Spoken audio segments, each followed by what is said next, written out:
묵도하심으로 2021년도 1월 1일 신년 예배를 하나님께 드리도록 하겠습니다.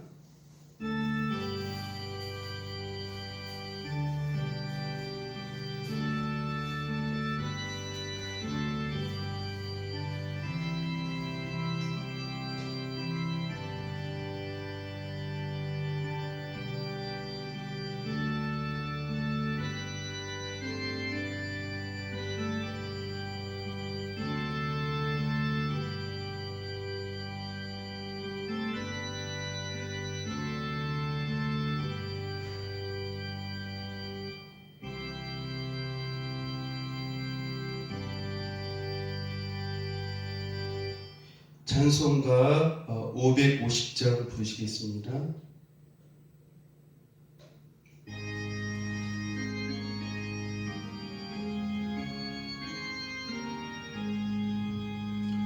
시온의 영광이 빛나는 아침, 어둡던 이 땅이 밝아오네. 슬픔과 애통이 기쁨이 되니 시온의 영광이 비춰오네. 시온의 영광이 빛나는 아침, 매였던 종들이 돌아오네. 오래전 선지자 꿈꾸던 복음, 만민이 다같이 누리겠네. 보아라, 광야에 화초가 피고 말랐던 시냇물 흘러오네. 이 산과 저 산이 마주쳐 울려 주 예수 은총을 찬송하네. 땅들아 바다야 많은 섬들아 찬양을 주님께 드리어라.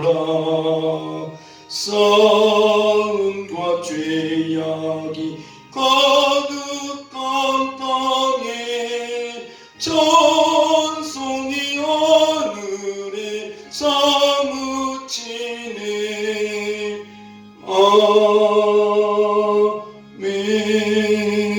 아멘. 기도하겠습니다.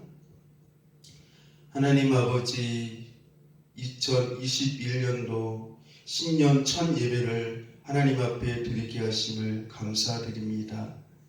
이 예배를 우리 주님께서 받아주시고 주님께서 만나주시는 은혜가 가득한 예배가 되어질 수 있도록 축복하여 주시옵소서.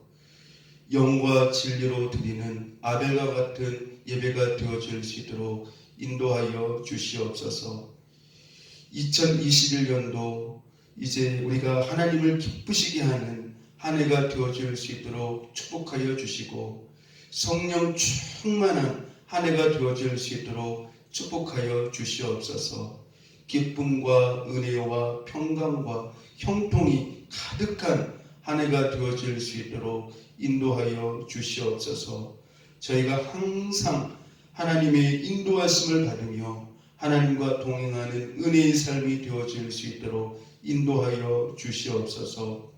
하나님 아버지, 성도들이 2021년도 하나님을 뜨겁게 사랑하는 한 해가 되어지게 하여 주시고, 예배를 간절히 사모하며 모이기 힘쓰게 하여 주시고, 헌신하는 한 해가 되어질 수 있도록 축복하여 주시옵소서.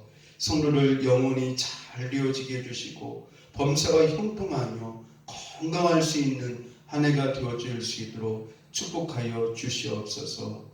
이 예배를 우리 주님께서 받아주시고 함께하여 주실 줄로 믿고 사랑이 많으신 예수님의 이름으로 간절히 기도드립니다. 아멘.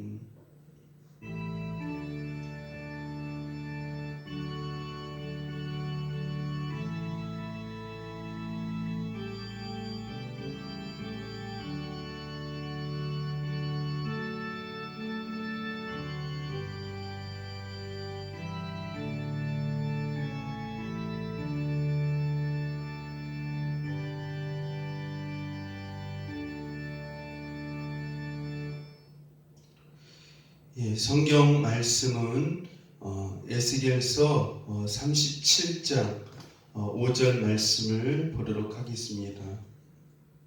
구약 성경 에스겔 37장 5절 말씀입니다. 함께 읽도록 하겠습니다. 주 여호와께서 이 뼈들에게 이같이 말씀하시기를 내가 생기를 너희에게 들어가게 하리니 너희가 살아나리라. 아멘. 오늘 설교 제목은 내가 생기를 너희에게 들어가게 하리니라고 하는 말씀으로 에스겔서 37장 5절 말씀을 가지고 함께 은혜를 나누도록 하겠습니다. 2021년도 올해 우리 예성교회 표어가 에스겔 37장 5절에 기록되어 있는 내가 생기를 너희에게 들어가게 하리니라고 하는 말씀이 표어인데, 이 말씀을 주제로 말씀을 나누도록 하겠습니다. 우리는 이 세상을 살면서 내가 과연 잘 살고 있는가, 못 살고 있는가를 하나님 앞에서 깊이 살펴보아야 되고 성찰해 보아야 합니다.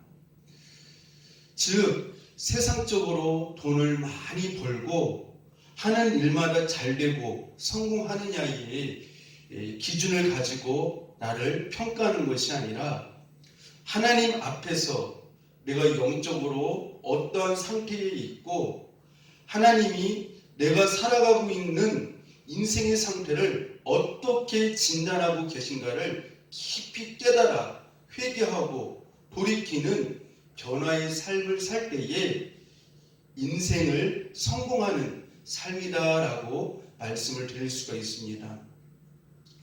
오늘 본문에서 하나님께서는 이스라엘의 영적 상태를 에스겔 선지자에게 보여주셨습니다. 에스겔 37장 1절부터 2절 말씀에 보시면 여호와께서 권능으로 내게 임재하시고 그의 영으로 나를 데리고 가서 골짜기 가운데 두셨는데 거기 뼈가 가득하더라.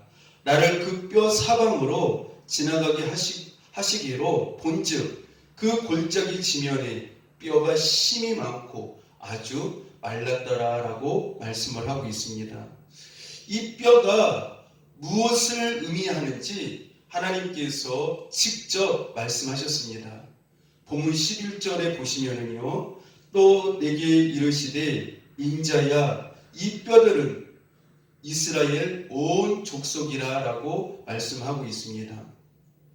이스라엘은 육신적인 생명을 가지고 있기 때문에 산 것처럼 보이지만 하나님 보시기에 영적으로 이스라엘은 죽었고 앙상한 마른 뼈와 같은 상태에 있다라고 말씀을 하십니다. 왜 그럴까요? 결론부터 말씀을 드리면 이스라엘 백성들이 하나님의 말씀에 대하여 반응하지 않고 영적으로 움직이지 않고 행동하지 않기 때문입니다. 다시 말씀드리면 예수 그리스도의 생명이 그들 안에 없기 때문에 영적으로는 죽은 시신과 같이 말씀에 대하여서 반응이 없고 영적으로 움직이지 않고 행동하지 않기 때문이라고 하는 것입니다. 영적으로 죽은 사람은 그의 영혼이 죽었다라고 하는 사실을 우리는 알아야 합니다. 그의 영혼이 죽었다라고 하는 의미는 무엇을 의미하는 것일까요? 하나님과 그 사람과의 관계가 끊어졌다라고 하는 것을 의미합니다. 따라서 성도는 교회를 다니며 예수님을 믿는다고 고백하면서도 말씀에 반응하지 않고 말씀의 다스림을 전혀 받지 않으면서 세상을 산다면 자기 자신이 하나님 보시기에 영적으로 살아있는지 그리스도의 생명이 내 안에 있는지 깊이 살펴보아야 된다고 하는 것입니다. 특별히 코로나19로 인하여서 많은 성도들의 신앙이 안일해지고 나태해지며 식어가는 이 시점에서 나의 영적인 상태와 영적인 건강을 하나님의 말씀을 통하여서 깊이 진단해보고 체크해 보아야 된다고 하는 것입니다. 영적으로 죽은 것을 성경이 구체적으로 표현해주고 있는 곳이 있습니다.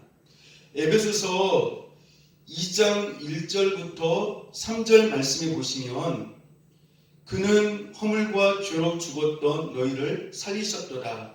그때에 너희는 그 가운데서 행하여 이 세상 풍조를 따르고 공중의 권세 잡은 자를 따랐으니 곧 지금 불순종의 아들들 가운데서 역사하는 영이라. 전에는 우리도 다 그 가운데서 우리 육체의 욕심을 따라 지내며 육체와 마음에 원하는 것을 하여 다른 이들과 같이 본질상 진노의 자녀이었더니라고 말씀을 하고 있습니다. 에베소서 2장 1절에서 허물과 죄로 죽었던이라고 말씀을 하는데 이미 죽어 있는 상태라고 하는 것입니다. 어떤 상태가 영적으로 죽은 상태라고 말씀을 하고 있습니까? 1절에 허물과 죄 안에 거하고 있는 상태가 영적으로 죽은 상태라고 하는 것입니다. 그러면 허물과 죄는 무엇을 의미하는 것입니까? 그리스도 밖에 있는 삶을 말하는 것입니다. 말씀 밖에서의 삶을 의미하는 것입니다. 그러면 허물과 죄가 그리스도 밖에서의 삶, 말씀 밖에서의 삶이라고 하였는데 그리스도 밖에서의 삶, 말씀 밖에서의 삶은 무엇을 의미합니까? 에베소서 2장 2절부터 3절 말씀을 보시면 구체적으로 말씀해 주고 있습니다. 그때에 너희는 그 가운데서 행하여 이 세상 풍조를 따르고 공중의 권세 잡은 자를 따랐으니 곧 지금 불순종의 아들들 가운데서 역사하는 영이라. 전에는 우리도 다 그 가운데서 우리 육체의 욕심을 따라 지내며 육체와 마음에 원하는 것을 하여 다른 이들과 같이 본질상 진노의 자녀였더니라고 말씀을 하고 있습니다. 2절 말씀에 보시면 그 가운데서 행하여라고 말씀을 하는데요. 1절에서 허물과 죄 안에서 죽은 행실을 드러냈다라고 하는 것을 말씀을 하고 있습니다. 자, 그러면 우리가 영적으로 성경은 죽었다라고 말씀을 하고 있는데 이 죽은 자의 행실이 어떤 행실인가? 삶의 모습을 통하여서 구체적으로 우리에게 설명해 주고 있습니다.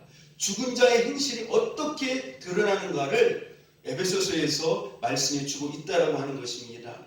2절 말씀에 보니까요. 이 세상 풍조를 따르고라고 말씀을 하고 있습니다. 이 세상 풍조를 따른다라고 하는 말은 이 세상의 가치관, 이 세상의 기준, 방향, 유행, 풍습을 의미합니다. 이런 삶의 기준을 가지고 살아가는 삶은 허물과 죄 안에 거하는 삶이다라고 말씀을 하고 있으며 허물과 죄로 죽은 그 상태가 바로 죽은 삶이라고 하는 것을 말씀해 주고 있다라고 하는 것입니다. 두 번째로 죽은 자의 행실이 어떻게 드러나고 있습니까? 2절 말씀에 보니까요. 공중의 권세 잡은 자를 따랐으니라고 말씀을 합니다. 공중의 권세 잡은 자는 곧 사탄을 의미합니다. 따라서 사탄을 따르는 삶을 살았다라고 하는 것을 말씀해 주고 있습니다. 그러면 어떻게 사탄을 따랐다라고 하는 것입니까? 그 다음 말씀에서 설명을 해주고 있습니다. 2절 하반절 말씀을 보시면요, 곧 지금 불순종의 아들들 가운데서 역사하는 영이라라고 말씀을 하고 있습니다. 말씀에 불순종하면서 살아가는 것이 사탄을 따르는 삶이라고 말씀을 하면서 죽은 자의 삶이다라고 말씀을 하고 있는 것입니다. 셋째로 죽은 자의 행실이 어떤 삶으로 나타납니까? 3절 말씀해 보니까요. 육체의 욕심을 따라 지내며라고 말씀을 하고 있습니다. 욕심을 따라 지낸다라고 하는 것은 하나님의 뜻과 말씀보다도 자기를 더 많이 사랑하고 중요하게 여기기 때문에 하나님의 말씀과 자기의 뜻이 부딪히게 되면 하나님의 뜻보다도 자기의 이익을 따라 선택하고 방향을 정하는 것이 성경에서는 욕심이다라고 말씀을 합니다. 그러니까 항상 자기의 뜻이 하나님의 뜻과 말씀보다 위에 있게 되어지는 것을 말씀합니다.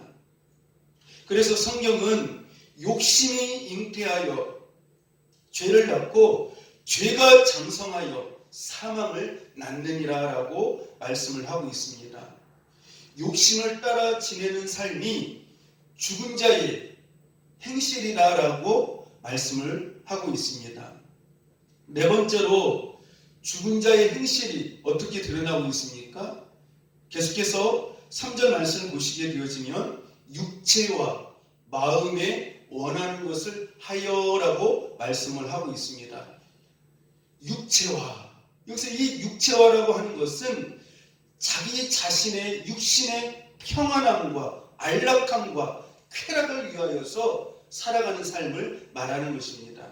또 여기에서 마음에 원하는 것, 이 마음에 원하는 것은 아까 우리가 3절 초반절에서도 보았지만 육체의 욕심을 따라 지내는 것, 그 욕심이 바로 자기 마음의 소원으로 드러나고 나타남으로 말미암아 그것이 하나님의 뜻에 거슬림에도 불구하고 자기 마음에 원하는 것이기 때문에 불순종하면서도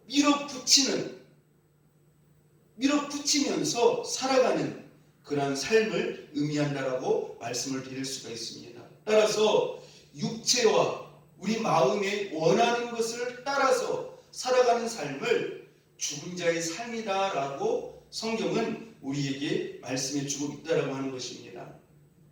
따라서 에스겔서 37장에서 마른 뼈와 해골, 이스라엘 백성들의 영적인 죽은 상태를 말씀해 주고 있는데 그 죽은 것이 에베소서 오늘 우리가 2장 1절부터 3절까지 그 말씀을 통하여서 죽은 자의 그 삶의 모습이 어떻게 이 현실 속에서 삶으로 나타나는가를 구체적으로 사도 바울은 말씀을 통하여서 우리에게 알려주고 있다고 하는 것입니다.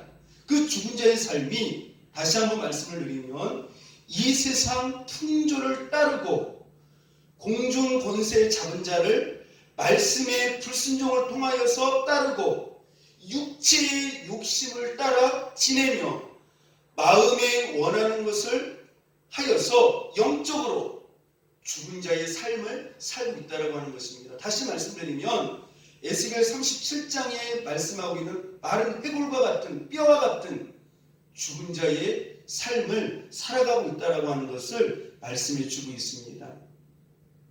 성도가 이러한 영적인 죽은 상태의 모습을 가지고 세상을 살아가게 되어지니까 생명이 없고 마른 뼈와 같은 메마른 삶, 곤고한 삶을 살아갈 수밖에 없다라고 하는 것을 성경은 우리에게 말씀해 주고 있습니다.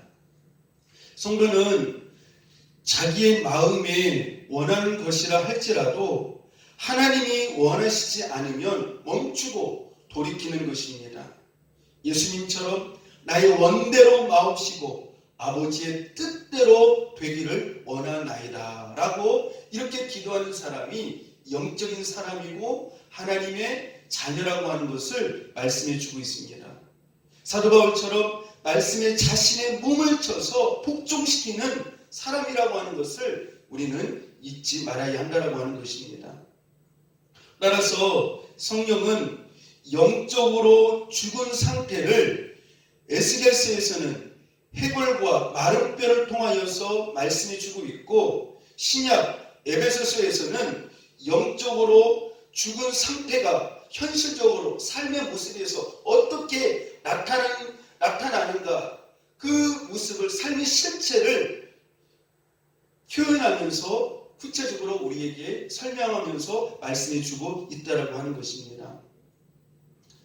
그때에 너희는 그 가운데서 행하여 이 세상 풍조를 따르고 공중의 권세 잡은 자를 따랐으니 곧 지금 불순종의 아들들 가운데서 역사하는 영이라. 전에는 우리도 다 그 가운데서 우리 육체의 욕심을 따라 지내며 육체와 마음에 원하는 것을 하여 다른 이들과 같이 본질상 진노의 자녀였더니라고 말씀을 합니다. 이러한 삶이 바로 하나님 보시기에 죽은 자라고 하는, 영적으로 그의 영혼이 죽은 자라고 하는 것을 말씀해 주고 있다라고 하는 것을 우리는 잊지 말아야 합니다. 또한 야고보서에도 보면은 영적으로 죽은 상태의 모습을 말씀해 주고 있습니다. 야고보서 2장 26절에 보면 영혼 없는 몸이 죽은 것 같이 행함이 없는 믿음은 죽은 것이니라, 이렇게 말씀을 하고 있습니다. 행함이 없는 믿음, 이 행함이 없다라고 하는 것은 조금 전에도 말씀을 드렸지만 하나님 말씀에 대하여서 반응이 없습니다. 하나님의 말씀에 대하여서 행함이 없어요. 여러분들, 사람이 육신적으로 죽게 되어지면 그 사람이 어떻습니까? 전혀 움직이지 않지 않습니까? 전혀 반응이 없어요. 마찬가지라고 하는 것이죠. 그 사람의 영혼이 죽은 사람은 영적으로 반응이 없다라고 하는 것입니다. 말씀을 통하여서 행함으로 움직이지 않는다라고 하는 것입니다. 세상적인 어떤 그런 반응은 있을지 모르지만 영적인 반응이 없는 것, 행함이 없다라고 하는 것, 영적인 반응, 움직임이 없다라고 하는 것, 그것은 바로 죽어 있다라고 하는 것이죠. 그래서 행함이 없는 믿음이라고 하는 것은 행함이 없는 그 자체가 문제이긴 하지만 더욱더 근본적인 그 행함이 없는 그 문제 속에 있는 더 본질적인 문제는 그 사람의 심령 안에 하나님의 말씀이 자리 잡고 있지 않기 때문에 행함이 없는, 영적으로 반응이 없는 삶을 살아가고 있다라고 하는 것입니다. 왜냐하면 말씀을 듣는다 할지라도 그 말씀을 자기의 그 마음판에 새기지 않고 다 밖으로 쏟아버리기 때문에 그렇다라고 하는 것입니다. 그러므로 영적인 생명의 말씀이 그의 심령에 없기 때문에 생명의 반응, 말씀의 반응, 영적인 반응, 행함이 없게 되어진다라고 하는 것입니다. 이런 사람이 하나님 보시기에 영적으로 죽은 사람이다라고 말씀을 하고 있습니다. 그러므로 성도는 이러한 말씀의 진단을 통하여서 자기가 영적으로 살아있는지 죽어있는지를 정확하게 우리는 진단해야 한다라고 하는 것입니다. 우리가 마태복음 속에도 보면은 예수님의 제자 중에 어떤 제자가 자기 아버지가 돌아가셨을 때에 그 장사를 하려고 하지 않았습니까? 그때에 예수님께 그렇게 말씀을 드렸을 때 예수님께서 뭐라고 말씀하셨습니까? 죽은 자는 죽은 자로 하여금 장사 지내게 해라. 그래서 이 죽은 자를 두 가지로 표현해서 말씀을 하고 있습니다. 하나는 육신적으로 실제로 죽은 그러한 그 아버지, 그 제자의 아버지를 말씀해 주고 있고요. 죽은 자는 죽은 자로 장사하게 하라. 그것은 바로 영적으로 죽은 그들을 말씀해 주고 있다라고 하는 것입니다. 그래서 우리가 더욱더 우리가 조심하고 중요하게 여겨야 될 것은 육신적인 죽음도 참 우리가 중요한 것이지만 영적인 죽음, 내 영혼의 죽음, 이 죽음에 있어서 우리가 영적으로 죽어 있지 아니한지 우리 자신을 더욱더 깊이 살펴보고 또 깨닫고 그러므로 말미암아 하나님 앞에 바로 나갈 수 있는 저와 여러분이 될 수 있기를 바랍니다.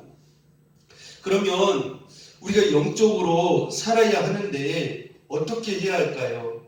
하나님께서 말씀하십니다. 에스겔 37장 3절부터 5절 말씀에 보니까요. 같이 한번 읽도록 하겠습니다.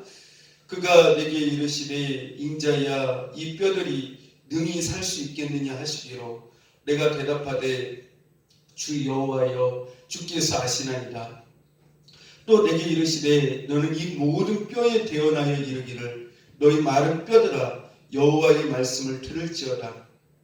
주 여호와께서 이 뼈들에게 이같이 말씀하시기를 내가 생기를 너희에게 들어가게 하리니 너희가 살아나리라. 아멘. 하나님께서 에스겔 선지자에게 이 뼈들이 능히 살 수 있겠느냐라고 물으십니다. 이 말씀의 의미는 아무 소망이 없는 영적으로 죽은 이 사람들이 참 생명과 소망을 얻을 수 있겠느냐라고 말씀을 하십니다. 그러면서 하나님께서는 에스겔 선지자에게 너는 이 모든 뼈에게 대언하여 이르기를 너희 마른 뼈들아 여호와의 말씀을 들을지어다. 주 여호와께서 이 뼈들에게 이같이 말씀하시기를 내가 생기를 너희에게 들어가게 하리니 너희가 살아나리라 라고 말씀을 하셨습니다. 이 뼈들이 살 수 있는 방법은 하나님의 종 에스겔 선지자가 하나님의 말씀을 대언하고 여호와의 말씀을 들을 때 그 말씀을 통해 생기를 이 마른 뼈들에게 들어가게 하심으로 살아나게 하시겠다라고 말씀을 하셨습니다. 성도가 이 세상을 살면서 마른 뼈와 곤고한 삶을 살아가는 이유는 아까도 말씀을 드렸지만 하나님의 말씀이 없기 때문이라고 하는 것입니다. 그렇기 때문에 이런 삶에서 우리가 하나님이 주시는 윤택한 하나님께서 주신 회복의 삶을 살려면 하나님의 말씀을 늘 듣고 묵상해야 된다라고 하는 것을 말씀해 주고 있습니다. 즉 하나님의 말씀을 듣고 깊이 묵상하는 삶을 살 때에 내 삶과 영혼에 말씀의 생기가 들어오게 되어지고 솟게 되어지며 내 영혼이 회복되어지는 은혜와 그 말씀을 통하여서 다시 힘을 얻고 일어서는 은혜를 얻게 되어진다라고 하는 것입니다. 왜냐하면 그 말씀을 통하여서 우리 죽어가는 그 심령에 생기를 불어 넣으시기 때문이라고 하는 것입니다. 성경은 분명히 말씀합니다. 우리가 이 세상을 살아가면서 영적으로 잘 넘어지고 시험에 들고 삶이 곤비하고 지치고 힘든 이유는 하나님의 말씀이 내 심령 가운데 없기 때문이라고 말씀을 하고 있습니다. 잘 넘어지고 시험에 들고 삶이 곤비하고 지쳐있는 이 상태가 바로 에스겔 골짜기의 마른 뼈와 해골과 같은 그런 상태라고 하는 사실을 우리는 잊지 말아야 합니다. 그래서 우리는 이 하나님의 말씀이 내 심령 가운데 없기 때문에 자주 넘어진다라고 하는 것이죠. 잘 시험에 든다라고 하는 것이죠. 삶이 지친다라고 하는 것이죠. 많은 상처를 입게 되어져서 깊은 수렁 가운데서 나오지 못한다라고 하는 것이죠. 그 말씀을 구약에서 우리에게 말씀해 주고 있습니다. 아모스 8장 11절부터 13절에 보면은 하나님께서 이렇게 말씀하십니다. 주 여호와의 말씀이니라. 보라 날이 이를지라 내가 기근을 땅에 보내리니 양식이 없어 주림이 아니며 물이 없어 가람이 아니요 여호와의 말씀을 듣지 못한 기갈이라. 사람이 이 바다에서 저 바다까지 북쪽에서 동쪽까지 비틀거리며 여호와의 말씀을 구하려고 돌아다녀도 얻지 못하리니 그날에 아름다운 처녀와 젊은 남자가 다 갈아이어 쓰러지리라. 아멘. 내 심령 속에 하나님의 말씀이 풍성히 거하고 있지 아니하면, 내 심령이 말씀의 기근이 임하게 되어지면 내 속에 있는 생각과 기준을 가지고 선택하고 방향을 정하여서 살아가게 되어집니다. 그때에 내가 세상에서 넘어지게 되어지면 하나님의 말씀이 없기 때문에 큰 시험과 더불어서 곤비함과 큰 고통을 느끼며 비틀거리며 쓰러지게 되어진다라고 하는 것입니다. 그리고 더 나아가서는 극단적인 선택을 하는 경우도 있게 되어짐을 우리는 알게 되어집니다. 왜 그럴까요? 그것은 그 속에 하나님의 말씀이 없기 때문이라고 하는 것입니다.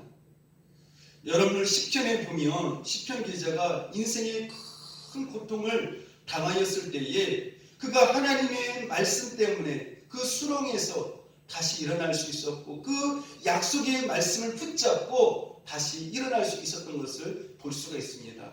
다시 말씀드리면 말씀이 그 사람의 심령 가운데 들어가고 그 말씀의 생기가 그의 영혼 가운데 들어감으로 말미암아 그의 마음을 붙잡아주고 그의 삶을 붙잡아주고 그의 중심을 붙잡아주고 그의 상처나고 그의 아픈 모든 그러한 영역에서 하나님께서 동행해 주시고 함께 해주시고 크신 손으로 역사하시는 그 은혜를 보기 때문에 다시 일어설 수 있게 되어진다고 하는 것입니다.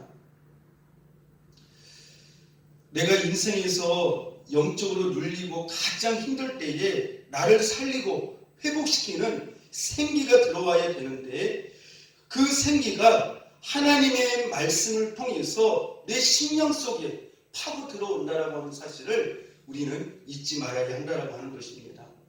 우리가 엘리야 선지자를 잘 알고 있습니다. 엘리야 선지자가 갈멜살 그 바알 선지자들과 그 영적인 그런 전투를 하게 되어졌죠. 그 영적인 전투에서 갈멜살 전투에서 큰 승리를 하게 되어졌을 때 이세벨로부터 소식이 오게 되어지죠. 너도 이맘때 여기에 죽은 바알 선지자들처럼 너도 내일 이맘때 너도 죽게 되어질 것이다. 이 소식을 듣고 엘리야가 얼마나 무섭고 두려웠겠습니까? 유다 나라의 맨 남쪽 부엘살바 그 광야까지 도망을 가서 그곳에서 하나님 앞에 죽기를 구하면서 간절히 구하는 것을 볼 수가 있습니다.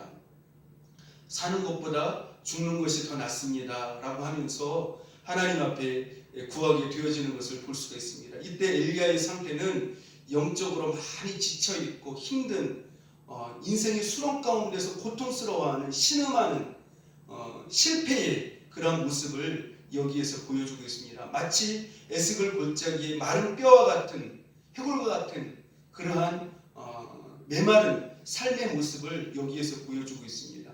그런데 엘리야가 이곳에서 회복하는 그런 과정을 여기에서 보여주고 있지 않습니까? 하나님께서 그 엘리야가 찾아와서 간절히 하나님께 부르짖으며 기도할 때에 하나님께서 만나주시고 또 먹을거리를 주시면서 하나님께서 세미한 음성을 통하여서 그에게 음성을 들려주셨을 때 그 세미한 음성이 생기가 되어져서 엘리야의 그 마음 가운데 엘리야의 그 중심의 영혼에 깊이 스며들어가게 되어졌을 때에 그가 다시 한번 소성케 되어지고 그 모든 것이 회복되어지고 치료되어지고 다시 힘을 얻어서 그가 호렙산으로 하나님의 사명을 다시 감당하게 되면서 올라가는 그런 모습을 우리가 볼 수 있지 않습니까?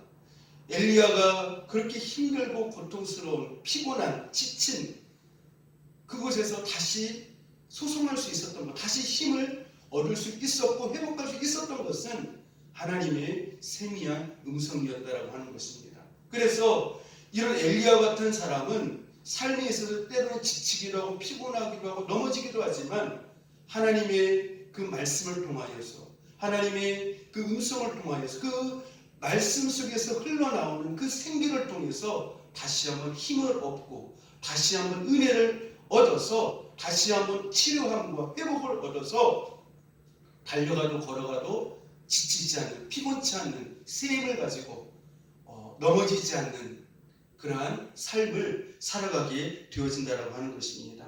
그래서 예수 믿는 사람은 말씀이 그 사람에게 있어서 힘이라고 하는 것이죠. 이 말씀을 의지해서 살아가는 사람은 그 삶에 있어서 지치지가 않아요.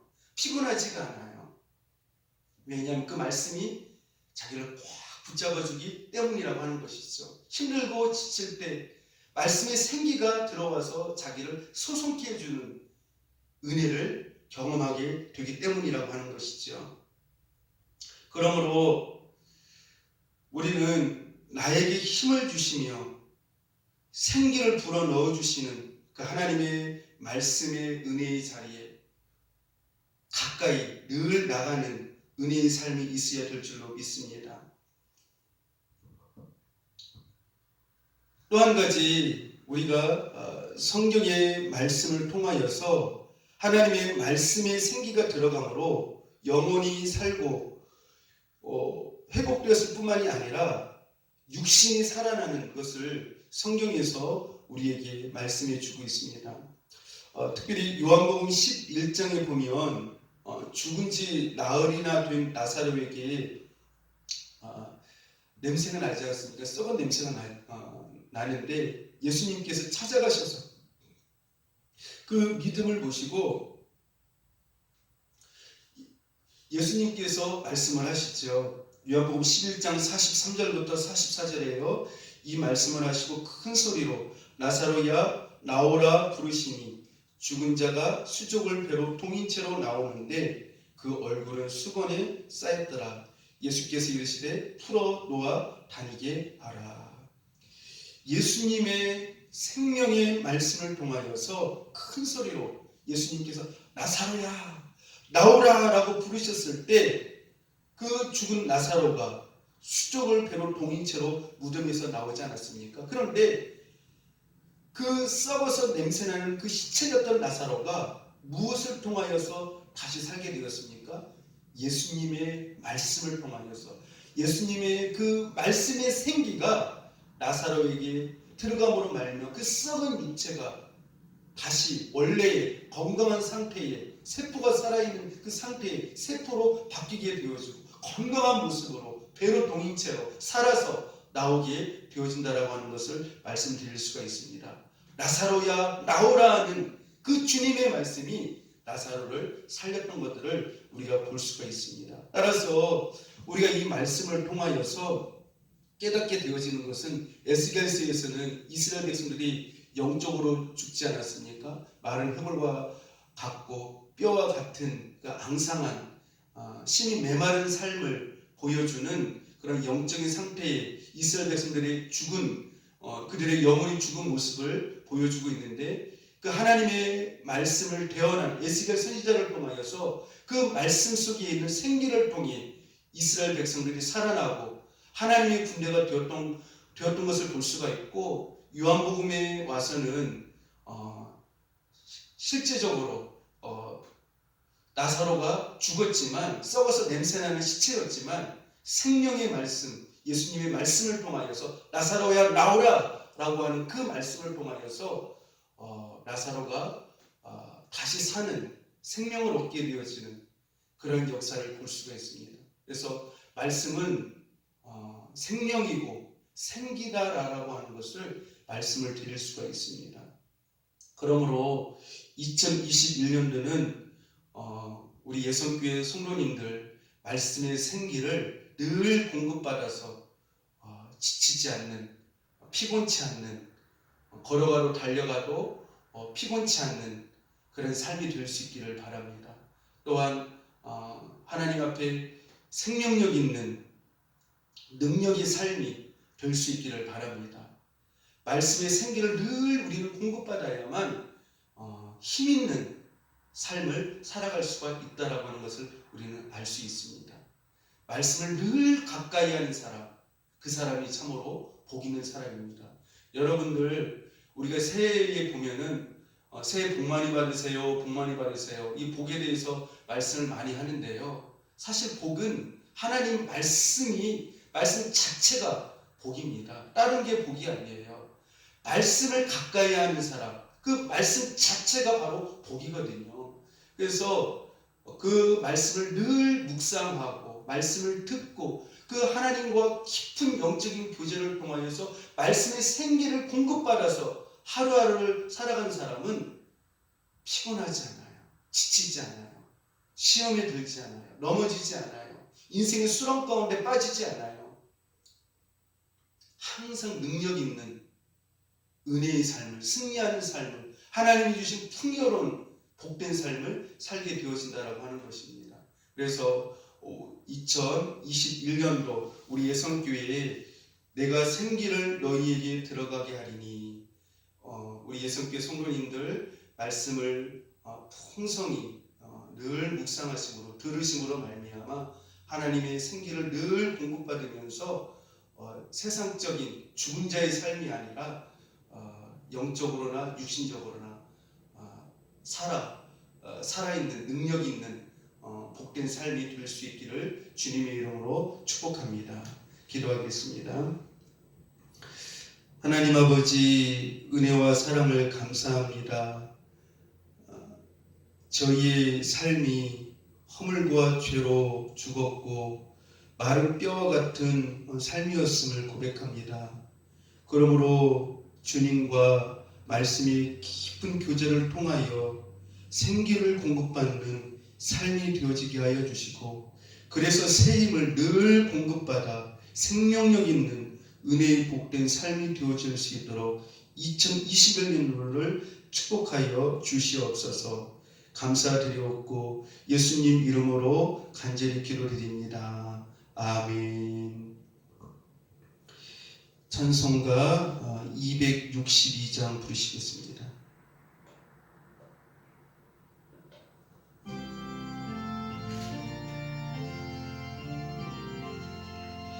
날 구원하신 예수님 영원히 찬송하겠네. 저 죄인어서 주께 와 죄 사유하심 받으라.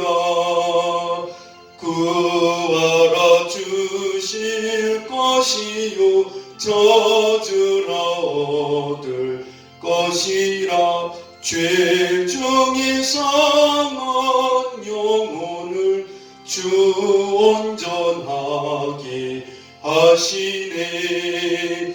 주리 죄로 인하여 피 흘려 죽으셨으니 주밖에 없는 사랑을 만 백성 알게 전하세.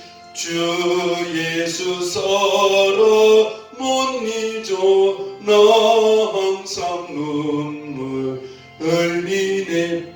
이 세상 어디 가든지 나 주만 생각합니다. 목마른 자 이 샘이와 영생의 물을 마시라. 내 주를 사랑한대도 늘 맘에 부족하도다. 아멘. 신년 첫 예배, 첫 헌금 하나님 앞에 드린 예물을 위해서 기도하도록 하겠습니다. 하나님 아버지, 이 시간 사랑하는 성도들이 2021년도 신년 첫 예배를 드리며 첫 예물을 구별하여 정성을 다하여 구별하여 하나님 앞에 예물로 드리오니 주님 큰 영광 받으시고 복의 복을 더하여 주시옵기를 간절히 기도합니다. 2021년도 우리 예성교회 성도님들 신명기 28장 1절부터 14절에 큰 축복을 받는 한 해가 되어질 수 있도록 인도하여 주시고 또한 영적인 신령한 복과 건강한 복으로 함께하여 주시고 또한 마음에 소원하는 그 모든 뜻이 주님 앞에 간절히 부르짖음으로 말미암아 주님의 뜻 안에서 아름답게 기도에 놀라운 풍성 응답을 받는 한 해가 되어질 수 있도록 축복하여 주시옵소서.